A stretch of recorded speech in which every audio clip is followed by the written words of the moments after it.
मुंबईचे रस्ते मोकळे करा अशा पद्धतीचे कोर्टाचे आदेश आहेत आणि इतर ठिकाणी आंदोलन होणार नाही याची देखील काळजी घेण्यात येईल. मला असं वाटतं, मी प्रवासात असल्यामुळे कोर्टाने नेमकं काय म्हटलंय ते मी ऐकलेलं नाही, पण कोर्टाने मला जे समजलं त्यात हेच सांगितलेलं आहे की जी काही परवानगी होती ती परवानगी काही अटी शर्तींचा होती, त्याचं उल्लंघन झालेलं आहे आणि विशेषतः रस्त्यावर जे काही गोष्टी चाललेल्या आहेत त्या संदर्भात कोर्टाने प्रचंड नाराजी व्यक्त केलेली आहे आणि काही निर्देश हे दिलेले आहेत.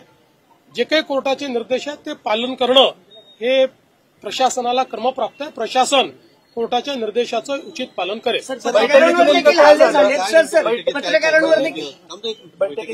बैठकीमध्ये आम्ही सगळ्या लिगल ऑप्शन्सचा विचार केला.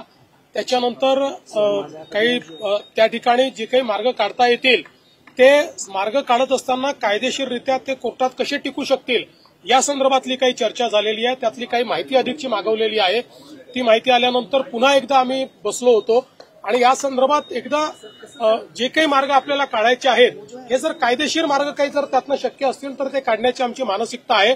त्याच्यावरच आमचं वर्किंग चाललेलं आहे. सर, पत्रकारांवर देखील हल्ले झालेत. खरं तर आम्ही मुंबईतल्या असोसिएशनला पत्र देखील लिहिले की हे सगळं चुकीचं आहे. महिला पत्रकारांवर विनयभंग करण्याचा प्रकार देखील घडले. मला असं वाटतं की हे अतिशय चुकीचं आहे.